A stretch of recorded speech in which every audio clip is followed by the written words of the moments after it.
Hello again guys, in this quick video I'll show you how to change Gmail password on Gmail account.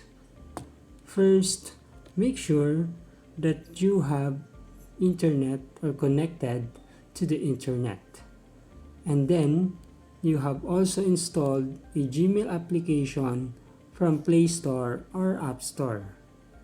Then open your Gmail application, tap on the upper right corner the profile icon of your account.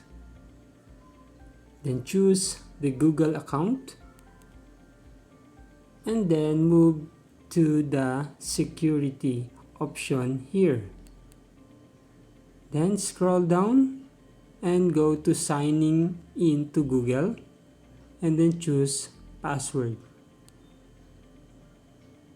Then type here our new password, example, and make sure that you are using a strong password here, which is a combination of numbers, letters, or characters.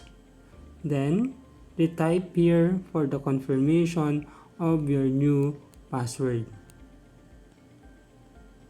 Then let's check if it is match,